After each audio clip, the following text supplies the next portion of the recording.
पता नहीं भगवान ने कौन से काले पेन से मेरी किस्मत लिखी है, तभी तो हर तरफ अंधेरा ही अंधेरा है। लगता है भगवान ने मुझे इस धरती पर नाखुश मन से भेजा है, तभी तो मुझे अपने जीवन में इतनी सारी तकलीफों का सामना करना पड़ रहा है। जब मैं 10 साल का था तब मेरे पिताजी मुझे छोड़कर चले गए, जिस वजह से मैं पढ़ाई नहीं कर पाया, और जब मैं बड़ा हुआ तो मेरी माँ मुझे छोड़कर चली गई। बहुत अकेला हो गया हूं मैं। ऊपर से ना तो मैं अपनी पत्नी की जरूरतों को पूरा कर पाता हूं, ना ही अपने बच्चों की खुशियों का ख्याल रख पाता हूं। बहुत बुरा इंसान हूं मैं। समझ में नहीं आता मैं बुरा हूं या मेरी किस्मत।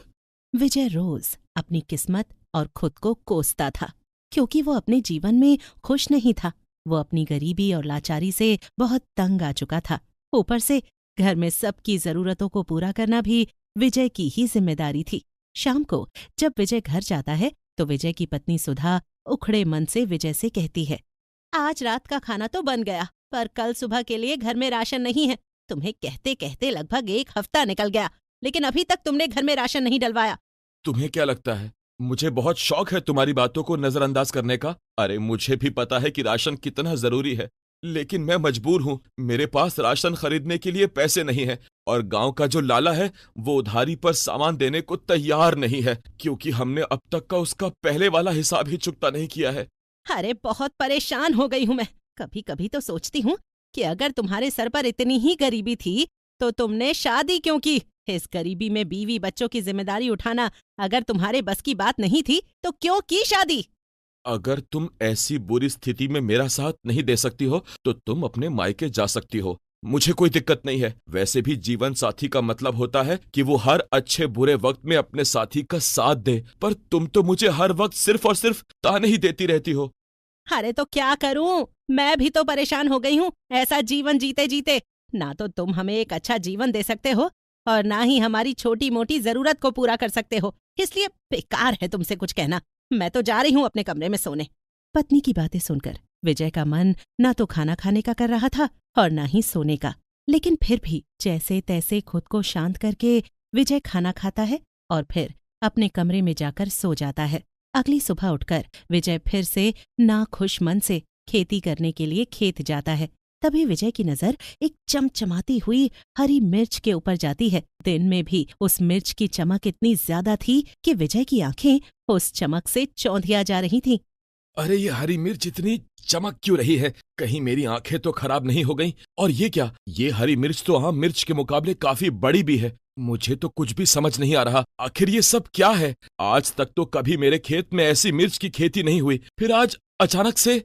विजय उस मिर्च को अपने हाथ में लेता है और हाथ में लेते ही उस मिर्च से एक हरी मिर्च जैसी परी निकलती है। परी को देखकर विजय थोड़ा हड़बड़ा जाता है और पीछे की ओर हो जाता है। बताओ विजय, मैं तुम्हारी कौन सी इच्छा पूरी कर सकती हूँ? मैं देख रही हूँ कि तुम पिछले कुछ दिनों से बहुत परेशान हो। हाँ मैं बहुत परेशान हूँ, पर मुझे एक बात समझ में नहीं आई, तुम हो कौन? मैं एक जादुई हरी मिर्च हूँ। जरूरत पड़ने पर ही मैं इंसान को अपना असली रूप दिखाती हूँ, और मैं कई दिनों से तुम्हें परेशान देख रही थी, इसीलिए मैंने सोचा कि लगता है अब मुझे तुम्हारी मदद करनी चाहिए। तो बताओ, मैं तुम्हारी क्या मदद कर सकती हूँ? जब भगवान मेरी मदद नहीं कर पाए तो तुम मेरी मदद क्या करोगी? तुम एक बार अपनी इच्छा मुझे बताकर तो देखो। ठीक है, फिर अगर तुम सच में मेरी इच्छाओं को पूरा कर सकती हो तो मेरी यही इच्छा है कि मैं अब अपना गरीबी वाला जीवन नहीं जीना चाहता। मुझे अमीर बनना है, मेरे पास धन दौलत गाड़ी बंगला सब कुछ हो, मैं ये चाहता हूँ। क्या तुम मेरी इच्छा पूरी कर सकती हो? ठीक है, मैं तुम्हें अभी अमीर बना देती हूँ, लेकिन तुम्हें मुझसे वादा करना होगा कि तुम कभी भी अपनी अमीरी और धन दौलत को लेकर घमंड और अहंकार नहीं करोगे। हमेशा तुम्हारे दरवाजे पर आने वाले गरीब जरूरतमंद लोगों की तुम मदद करोगे, कभी किसी को खाली हाथ नहीं रखोगे। ठीक है, मैं वादा करता हूँ कि अमीर बनने के बाद मैं कभी किसी के साथ कोई बुरा व्यवहार नहीं करूंगा और कभी किसी को अपने दरवाजे से खाली हाथ वापस नहीं करूंगा। परी विजय के कहने पर विजय को अमीर बना देती है। विजय का घर अब एक बंगले में बदल चुका था। उसके पास धन दौलत सब कुछ था। अपनी अमीरी देखकर विजय बहुत खुश था। सुधा, अब हमारे पास सब कुछ है। बंगला, गाड़ी, दौलत, हर वो चीज हमारे पास मौजूद है जिसकी चाह बरसों से हमें थी। अब हमें कहीं कभी भी किसी के आगे हाथ फैलाने की जरूरत नहीं होगी सुधा। हाँ, ये तो आपने बिल्कुल ठीक कहा। मैं तो बेकार में ही आपको ताने सुनाती थी, पर आप तो बड़े ही किस्मत वाले निकले। अरे आज के टाइम में कहाँ किसी को परी या फिर कोई जादुई हरी मिर्च मिलती है। हाँ, ये तुमने बिल्कुल ठीक कहा। सच में बहुत अच्छी किस्मत है मेरी। एक टाइम था जब मैं अपनी किस्मत को रोज कोसता था, पर अब समझ में आ रहा है कि मेरी किस्मत तो सच में बहुत अच्छी है। वो क्या कहते हैं सुधा, जिसकी किस्मत में राजा बनना लिखा हो वो किसी न किसी तरीके से राजा बन ही जाता है। विजय अमीर होते ही परी से किया हुआ वादा भूल जाता है, इसलिए विजय के मन में घमंड और अहंकार ने जगह ले ली थी। एक दिन विजय के घर विजय का एक दोस्त मनोज आता है, जो कि बहुत गरीब था। विजय, ओ विजय, कहाँ है तू? जल्दी बाहर आ, मुझे तेरी जरूरत है दोस्त। क्या बात है मनोज, क्यों जोर जोर से चिल्ला रहा है तू मेरे घर में? और तुझे क्या लगता है कि मैं बहरा हूँ इसीलिए तू जोर जोर से चिल्ला रहा है? अरे नहीं विजय, ऐसी कोई बात नहीं। वो दरअसल मैं बहुत परेशान था। अरे अब तू परेशान है तो उसमें मैं क्या करूं? विजय, मुझे तेरी जरूरत है दोस्त। बहुत परेशान हो गया हूँ, घर में बहुत आर्थिक तंगी चल रही है, इसीलिए मुझे तुझसे थोड़ी मदद चाहिए। भगवान के लिए अपने दोस्त की मदद कर दे, तेरा बहुत एहसान होगा मुझ पर। अरे पर मुझे तेरी कोई मदद नहीं करनी और ना तुझ पर कोई एहसान करना है, इसीलिए तू किसी और का दरवाजा खटखटा, क्योंकि यहाँ तो तेरी मदद करने वाला कोई नहीं है। विजय यार, तू तो मेरा दोस्त है ना, फिर भी तू मेरी मजबूरी नहीं समझ पा रहा है। तू तो जानता है ना कि 2 महीने बाद मेरी बीवी की डिलीवरी होने वाली है और मुझे पैसों की बहुत जरूरत है। भगवान के लिए मेरी मदद कर दे भाई। अरे मेरे भाई, मेरे पास पैसे नहीं है और मैं चाहकर भी तेरी मदद नहीं कर सकता, तो भगवान के लिए यहाँ से चला जा। मुझे और मेरे घर वालों को परेशान मत कर, क्योंकि तुम जैसे गरीब लोगों का रोज का यही ड्रामा है, कोई ना कोई बहाना लगाकर आ जाते हैं पैसे मांगने के लिए। विजय मनोज की बेइज्जती करके उसे भगा देता है। बेचारा मनोज उदास परेशान होकर वहां से चला जाता है और थोड़ी देर बाद विजय अपनी गाड़ी में बैठकर कहीं जा रहा होता है कि तभी रास्ते में विजय को एक भिखारी नजर आता है। भिखारी को देखकर विजय अपनी गाड़ी दूसरे रास्ते की ओर मोड़ने लगता है। तभी भिखारी भागता हुआ विजय की गाड़ी के आगे आ जाता है, जिससे विजय को बहुत गुस्सा आता है। अबे ओए भिखारी, तुझे मरने के लिए मेरी ही गाड़ी मिली थी क्या? अगर मरने का इतना ही शौक है तो कहीं और जाकर मर। मेरी गाड़ी के आगे आकर क्यों मरना चाहता है तू? मालिक, 2 दिन से भूखा हूं, कुछ खाने को दे दीजिए। हे भगवान, अरे तू 2 दिन से भूखा है या पिछले 2 महीने से, मुझे इससे क्या? मैंने ठेका थोड़ी ना ले रखा है तुम जैसे भिखारियों को खाना खिलाने का। अब भगवान के लिए यहां से चला जा, वरना मैं अपनी गाड़ी से तुझे ठोक दूंगा। मालिक, आप कैसी बातें कर रहे हो? माना कि मैं गरीब भिखारी हूं, पर इसका मतलब ये नहीं कि आपकी नजर में मेरी कोई कीमत ना हो। मालिक, मैं बहुत भूखा हूं और काम करने की स्थिति में नहीं हूं, वरना मैं मेहनत करके भी खा सकता था, पर भगवान ने मुझे काम करने के लायक ही नहीं छोड़ा है। देख, अपना दुख दर्द तू किसी और को जाकर सुना। तेरे जैसे बहुत देखे हैं मैंने, जब देखो तब कहीं ना कहीं से मुंह उठाकर चले आते हैं भीख मांगने के लिए। मेरे पास तुम जैसों के लिए बिल्कुल भी टाइम नहीं है। विजय के ऐसा कहते ही वो भिखारी उसी जादुई हरी मिर्च वाली परी का रूप ले लेता है। परी को देखकर विजय को परी से किया हुआ वादा याद आने लगता है और विजय हाथ जोड़कर परी से कहता है, परी, तुम? परी, मुझे नहीं पता था कि तुम मेरी परीक्षा ले रही हो। देखो, भगवान के लिए मुझे माफ कर दो, मैं थोड़ा सा अहंकारी हो गया था, इसीलिए मैंने ये सब किया, वरना सच बताऊं तो मैंने कभी नहीं सोचा था कि मैं कभी किसी के साथ ऐसा करूंगा। मुझे माफ कर दो। विजय, मुझे कुछ भी सुनने और समझने की जरूरत नहीं है। जिस दिन मैंने तुम्हें अमीर बनाया था उस दिन से ही मेरी नजर तुम पर थी, क्योंकि मुझे अच्छे से पता था कि तुम आगे जाकर ये सब जरूर करोगे। इसीलिए मैंने तुम्हें आईना दिखाने के लिए ये सब किया है। इंसान को हमेशा अपना बुरा वक्त याद रखना चाहिए, पर तुमने ऐसा नहीं किया। तुमने ना तो अपना बुरा वक्त याद रखा और ना ही मुझसे किया हुआ वादा।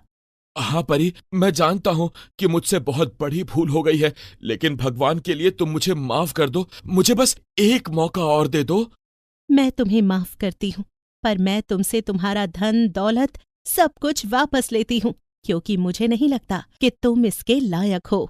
ऐसा कहकर परी तुरंत विजय से उसका सब कुछ वापस ले लेती है, जिसके बाद विजय फिर से गरीब हो जाता है। अपना गरीबी वाला जीवन दोबारा देखकर विजय और विजय की पत्नी सुधा दोनों बहुत परेशान हो जाते हैं और उन दोनों को समझ में आ जाता है कि घमंड और अहंकार हमेशा इंसान को ले डूबते हैं, जैसा कि विजय के साथ हुआ। इसलिए हमें कभी भी किसी भी चीज पर घमंड और अहंकार नहीं रखना चाहिए। एक गांव में पवन नाम का व्यक्ति अपनी पत्नी सीमा के साथ रहता था। उनकी एक बेटी थी जिसका नाम निधि था। पवन मेहनत मजदूरी करके अपने घर का खर्चा चलाता था, इसलिए कभी भी उसके पास ज़्यादा पैसे नहीं थे। उसने निधि को फिर भी पढ़ाने की कोशिश की, लेकिन निधि का भी पढ़ाई में मन नहीं लगता था, इसलिए उसने पढ़ाई बीच में ही छोड़ दी थी। अब निधि बड़ी हो चुकी थी, इसलिए वो सभी उसके रिश्ते के लिए लड़का ढूंढ रहे थे। फिर एक दिन पवन के काका उससे मिलने आते हैं। प्रणाम काका। प्रणाम बेटा, खुश रहो। और निधि बिटिया कैसी है? बस काका, भगवान की कृपा है, सब अच्छा है।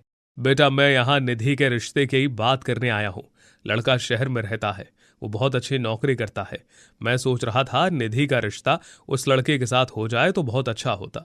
निधि बिटिया वहां पर बहुत खुश रहेगी। जी काका, हम भी निधि के रिश्ते के लिए लड़का ढूंढ रहे हैं, लेकिन हमें अभी तक कोई अच्छा रिश्ता मिल ही नहीं रहा। अगर बेटा तुम्हें सही लगे तो तुम वहां पर रिश्ता कर दो, वरना बाकी तुम्हारी मर्जी। अरे नहीं काका, अगर आप कहते हैं तो रिश्ता सही ही होगा। उसके बाद पवन अपने काका के बताए हुए रिश्ते को देखकर हाँ कर देता है और उसके बाद वो निधि की शादी करवा देता है। शादी के बाद निधि उस लड़के के साथ शहर में चली जाती है।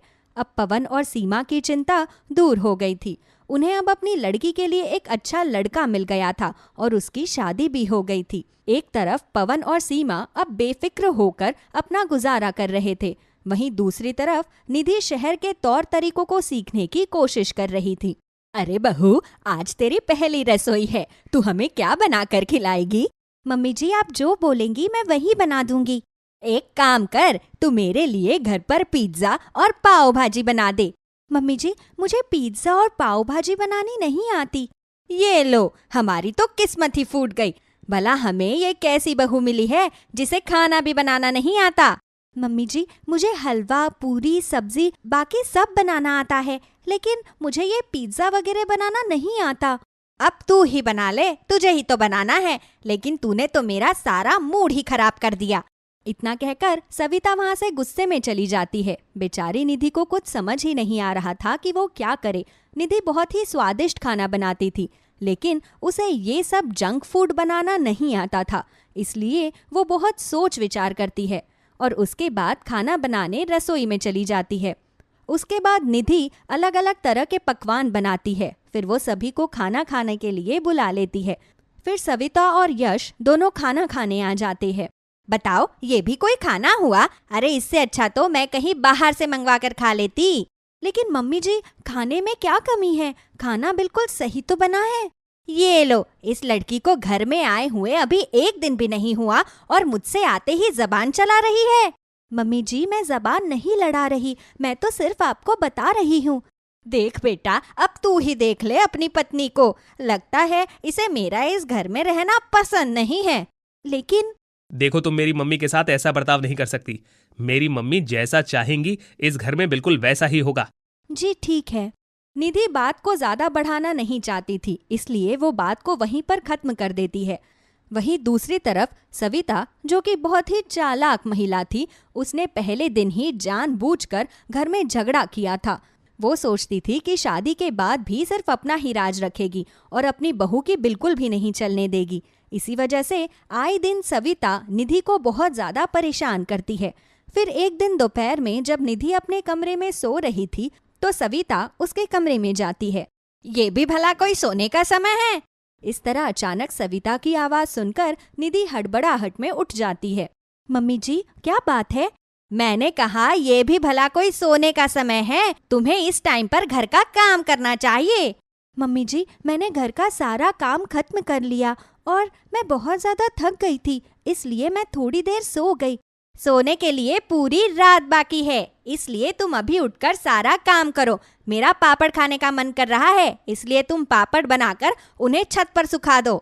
ठीक है मम्मी जी। इतना कहकर निधि उठकर वहां से चली जाती है। उसे लगता था कि अभी वो घर में नहीं है, इसलिए सविता ऐसा कर रही है। लेकिन निधि को नहीं पता था कि सविता के मन में क्या चल रहा है। निधि हर रोज खूब काम करती थी और सविता उसे दिन में चैन से 1 मिनट भी बैठने नहीं देती थी। वो हर छोटी छोटी बात पर निधि को बहुत ज्यादा डांटा करती थी। फिर एक दिन सविता जब हॉल में बैठकर टीवी देख रही थी और वहीं दूसरी तरफ निधि वॉशिंग मशीन में कपड़े धो रही थी। तूने ये वॉशिंग मशीन क्यों चलाई? क्योंकि मम्मी जी, आपने ही तो कहा था कि मुझे कपड़े धोने हैं। आज से तू हाथ से कपड़े धोएगी। लेकिन मम्मी जी, वॉशिंग मशीन कपड़े धोने के लिए ही तो है। तू फिर से मुझसे जबान लड़ा रही है। मैंने तुझसे कहा ना कि तू हाथ से ही कपड़े धोएगी। वैसे भी तू इतने गरीब परिवार से आई हुई है। तूने कभी ये सब चीजें अपनी जिंदगी में देखी भी है? भला तेरे परिवार वालों ने तुझे दिया ही क्या है? तू तो शादी में कुछ भी दहेज नहीं लेकर आई, ना ही तू कोई सामान लेकर आई है। इसलिए तू इन सब का आज से इस्तेमाल बिल्कुल नहीं करेगी। ठीक है मम्मी जी। निधि अपना घर बचाना चाहती थी, इसलिए वो सविता की हर बात मानती थी। वो नहीं चाहती थी कि उसका रिश्ता खराब हो, इसलिए वो हर बात मानती थी और चुपचाप सारे ताने सुनती रहती थी। लेकिन सविता के अत्याचार दिन पर दिन बढ़ते ही जा रहे थे। वो हर बार जानबूझकर निधि के खानों में कमियां निकालती थी। वो निधि से जानबूझकर बार बार खाना बनवाती थी। कभी सविता निधि के धोए हुए कपड़ों को गंदा कर देती थी और उसे दोबारा धोने को कहती थी। एक दिन तो सविता ने हद ही कर दी। जब यश काम से वापस घर लौटता है तो सविता उसके आते ही रोने लग जाती है। मम्मी, क्या बात है? आप इस तरह से रो क्यों रही हो? बस बेटा, अब मैं तुझे क्या बताऊं। मम्मी बताओ तो, क्या बात है? बेटा, तेरे जाने के बाद तेरी बीवी मेरे साथ बहुत बुरा बर्ताव करती है। ये मुझे बहुत ज्यादा मारती है। देख, आज तो इसने जानबूझकर मेरा हाथ जला दिया। अपनी माँ की ये सब बातें सुनकर यश बहुत ज्यादा गुस्सा हो जाता है। उसे बिल्कुल भी विश्वास नहीं हो रहा था कि उसकी पत्नी उसके माँ के साथ इतना बुरा व्यवहार कर सकती है। इसलिए यश गुस्से में निधि को वहां पर बुलाता है। जी कहिए, क्या बात है? क्या बात है? क्या तुम्हें नहीं पता कि क्या बात है? क्या मैंने तुमसे इसलिए शादी की थी कि तुम मेरी माँ के साथ इतना बुरा बर्ताव करो? आखिर तुम्हारी इतनी हिम्मत कैसी हुई कि तुमने मेरी माँ का हाथ जलाया? ये आप कैसी बातें कर रहे हैं? मैंने ऐसा कुछ भी नहीं किया है। तो ये क्या है? मैं आपसे सच कहती हूँ, ये मैंने नहीं किया। मम्मी जी के हाथ से गलती से चाय गिर गई थी, इसलिए उनका हाथ जल गया। लो, अब तो मेरे बेटे के सामने ही मुझे झूठा बनाया जा रहा है। नहीं, मैं झूठ नहीं कह रही, बल्कि आपके जाने के बाद आपकी मम्मी मुझे बहुत ज्यादा परेशान करती है और मुझे बिना वजह डांटती और मारती है। बस, अब यही सब सुनने की कसर बाकी थी। यश निधि की बात पर बिल्कुल भी विश्वास नहीं करता और अपनी माँ की बातों पर विश्वास करके यश निधि को बहुत ज्यादा डांटने लगता है और उसके ऊपर हाथ भी उठा देता है। प्लीज, आप मेरी बात पर विश्वास कीजिए। निधि के बार बार रिक्वेस्ट करने के बाद भी यश उसकी बात पर विश्वास नहीं कर रहा था और उसे जबरदस्ती घर से बाहर निकाल देता है।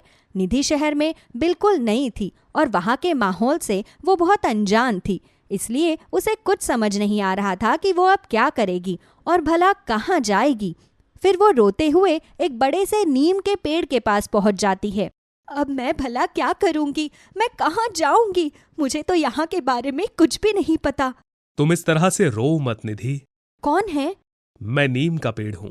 दरअसल मैं एक जादुई नीम का पेड़ हूँ। मैं यहाँ पर तुम्हारी मदद करने आया हूँ। क्या आप सच में जादुई पेड़ हो और आप बोल भी सकते हैं? हाँ निधि।